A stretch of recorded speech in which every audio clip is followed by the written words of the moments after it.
ఆకాశవాణి ప్రాంతీయ వార్తలు చదువుతున్నది కె సుగుణ. ముఖ్యాంశాలు: ఆంధ్రప్రదేశ్లోని 3 పారిశ్రామిక కారిడార్లను అభివృద్ది చేసేందుకు కేంద్ర రాష్ట ప్రభుత్వాలు కృషి చేస్తున్నాయని కేంద్ర మంత్రి పీయూష్ గోయల్ తెలిపారు. ఆంధ్రప్రదేశ్ ముఖ్యమంత్రి నారా చంద్రబాబు నాయుడు ఈరోజు విశాఖపట్టణంలో పర్యటిస్తారు. తెలంగాణ ముఖ్యమంత్రి ఏ రేవంత్ రెడ్డి ఈరోజు రాష్ట మంత్రులతో సమావేశమవుతారు. హైదరాబాద్లోని వ్యవసాయ విశ్వవిద్యాలయంలో నిర్వహించే రైతు నేస్తం కార్యక్రమంలో తెలంగాణ ముఖ్యమంత్రి ఏ రేవంత్ రెడ్డి ఈరోజు పాల్గొంటారు. అన్నదాత సుఖీభవ కింద రైతులకు 20,000 రూపాయలను ప్రభుత్వం అందజేయనుందని ఆంధ్రప్రదేశ్ జలవనరుల శాఖ మంత్రి డాక్టర్ నిమ్మల రామానాయుడు తెలిపారు. వార్తల వివరాలు: ఆంధ్రప్రదేశ్లోని 3 పారిశ్రామిక కారిడార్లను అభివృద్ది చేసేందుకు కేంద్ర రాష్ట ప్రభుత్వాలు కృషి చేస్తున్నాయని కేంద్ర వాణిజ్య పరిశ్రమల శాఖ మంత్రి పీయూష్ గోయల్ తెలిపారు. రాష్టంలో పర్యటిస్తున్న కేంద్ర మంత్రి నిన్న ముఖ్యమంత్రితో సమావేశం అనంతరం గుంటూరు నగరంలో పర్యటించారు. ఈ సందర్భంగా నగరంలోని పొగాకు బోర్డు జాతీయ కార్యాలయంలో నేషనల్ ఇండస్టియల్ కారిడార్ డెవలప్మెంట్ సంస్థ ఎన్ఐసిడిసి అధికారులతో సమీక్ష నిర్వహించారు. అనంతరం కేంద్ర మంత్రి పాతికేయులతో మాట్లాడుతూ, We have had a review of the 3 industrial parks. Krishnapatnam Park is making rapid progress.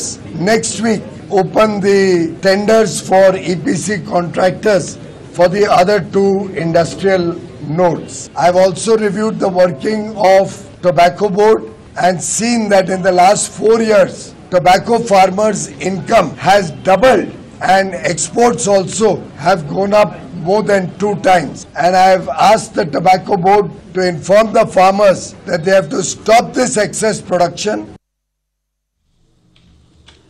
కాగా తిరుమల శ్రీ వెంకటేశ్వర స్వామివారిని కేంద్ర మంత్రి ఈ ఉదయం దర్శించుకుంటారు. ఆంధ్రప్రదేశ్ ముఖ్యమంత్రి నారా చంద్రబాబు నాయుడు ఈరోజు విశాఖపట్టణంలో పర్యటిస్తారు. ఈ ఉదయం గన్నవరం విమానాశ్రయం నుంచి బయలుదేరి విశాఖ చేరుకుంటారు. అనంతరం బీచ్ రోడ్లో చేపడుతున్న జాతీయ స్థాయి అంతర్జాతీయ యోగా దినోత్సవం ఏర్పాట్లను పరిశీలిస్తారు. తర్వాత యోగా దినోత్సవంపై సంబంధిత అధికారులతో సమీక్ష నిర్వహిస్తారు. మధ్యాహ్నం పీఎం పాలెంలో పార్టీ కార్యకర్తల సమావేశంలో పాల్గొంటారని అధికారులు తెలిపారు. ప్రపంచానికి భారతదేశం అందించిన గొప్ప కానుక యోగా అని ఆంధ్రప్రదేశ్ ముఖ్యమంత్రి నారా చంద్రబాబు నాయుడు తెలిపారు. ఈ నెల 21న విశాఖపట్టణంలో నిర్వహించే జాతీయ స్థాయి యోగా కార్యక్రమంలో ప్రజలు పాల్గొనాలని పిలుపునిచ్చారు. ఈ మేరకు సామాజిక మాధ్యమం ఎక్స్ వేదికగా స్పందిస్తూ మనిషి ఆయుష్ను పెంచే యోగా నిత్య జీవన విధానం కావాలన్నారు. ఈ నెల 21న విశాఖపట్టణంలో 11వ ప్రపంచ యోగా దినోత్సవం సందర్భంగా యోగాంధ్ర కార్యక్రమాన్ని భారీ ఎత్తున నిర్వహిస్తున్నామని, ఈ కార్యక్రమంలో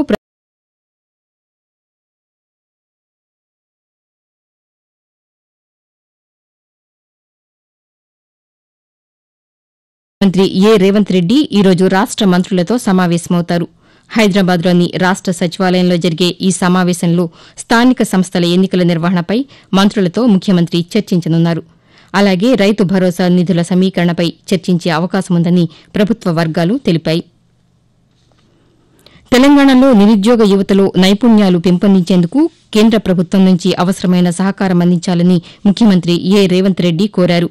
హైదరాబాద్లోని ముఖ్యమంత్రి నివాసంలో కేంద్ర నైపుణ్యాభివృద్ది శాఖ మంత్రి జయంత్ చౌదరితో నిన్న సమావేశమయ్యారు.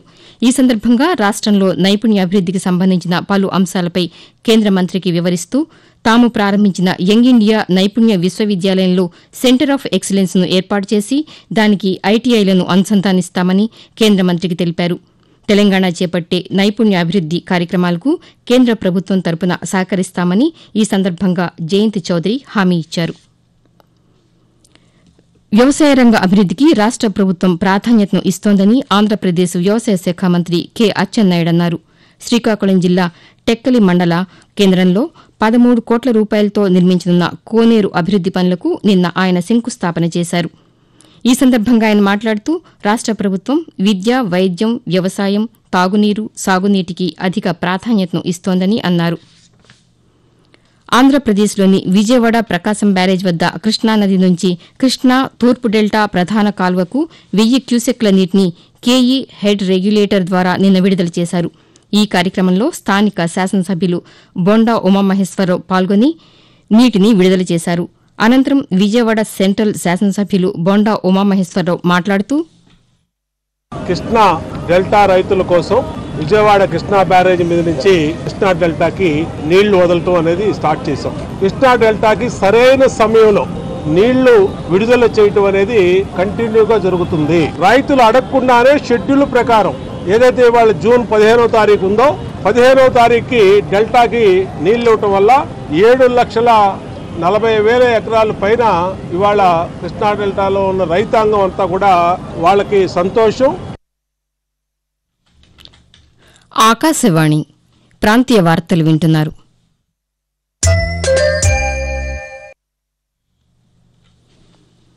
తెలంగాణ ముఖ్యమంత్రి ఏ రేవంత్ రెడ్డి హైదరాబాద్ రాజేంద్రనగర్లోని వ్యవసాయ విశ్వవిద్యాలయంలో నిర్వహించే రైతు నేస్తం కార్యక్రమంలో ఈ రోజు పాల్గొంటారు. ఈ సందర్భంగా ముఖ్యమంత్రి రైతులతో ముఖాముఖిలో పాల్గొని వారి సమస్యలను అడిగి తెలుసుకుంటారు. ఈ కార్యక్రమ ఏర్పాట్లను వ్యవసాయ శాఖ మంత్రి తుమ్మల నాగేశ్వరరావు నిన్న పరిశీలించారు. ఈ సందర్భంగా ఆయన మాట్లాడుతూ వ్యవసాయ రంగానికి ప్రభుత్వం పెద్దపీట వేస్తోందన్నారు. ఏడాదిన్నరలోనే రైతు సంక్షేమానికి 78,000 కోట్ల రూపాయలను ఖర్చు చేసినట్లు తెలిపారు. వ్యవసాయ విశ్వవిద్యాలయంలో జరిగే ముఖాముఖికి 1,500 మంది రైతులు హాజరవుతారని, ఈ కార్యక్రమాన్ని 1,600 రైతు వేదికల్లో ప్రసారం చేయనున్నట్లు మంత్రి వెల్లడించారు.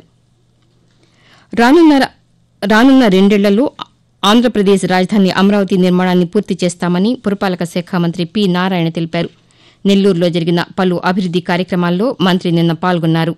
అనంతరం ఆయన మాట్లాడుతూ 50,000 కోట్ల రూపాయలతో అమరావతి నిర్మాణ పనులకు టెండర్లు పిలిచామని చెప్పారు.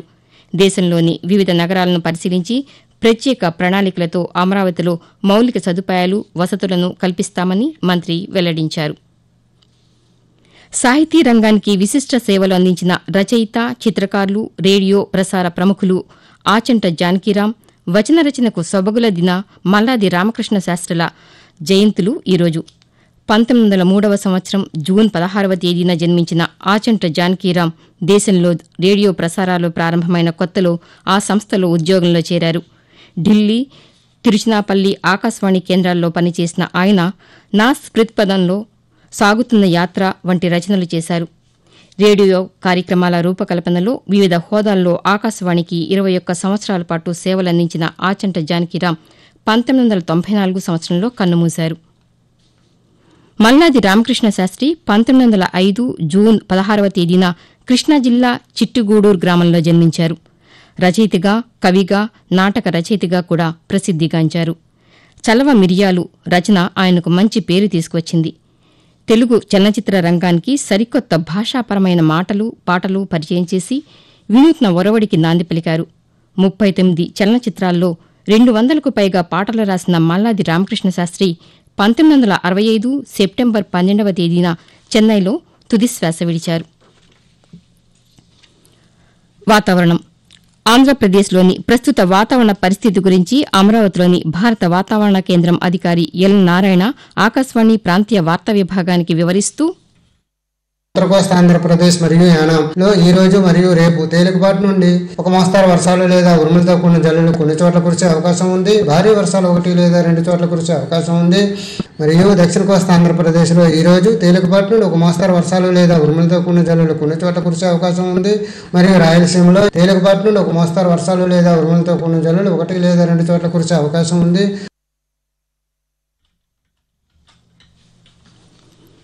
ప్రాంతీయ వార్తలు ముగించే ముందు ముఖ్యాంశాలు మరొకసారి. ఆంధ్రప్రదేశ్లోని 3 పారిశ్రామిక కారిడార్లను అభివృద్ది చేసేందుకు కేంద్ర రాష్ట ప్రభుత్వాలు కృషి చేస్తున్నాయని కేంద్ర మంత్రి పీయూష్ గోయల్ తెలిపారు. ఆంధ్రప్రదేశ్ ముఖ్యమంత్రి నారా చంద్రబాబు నాయుడు ఈరోజు విశాఖపట్నంలో పర్యటిస్తారు. తెలంగాణ ముఖ్యమంత్రి ఏ రేవంత్ రెడ్డి ఈరోజు రాష్ట మంత్రులతో సమావేశమవుతారు. హైదరాబాద్లోని వ్యవసాయ విశ్వవిద్యాలయంలో నిర్వహించే రైతు నేస్తం కార్యక్రమంలో తెలంగాణ ముఖ్యమంత్రి ఏ రేవంత్ రెడ్డి ఈరోజు పాల్గొంటారు.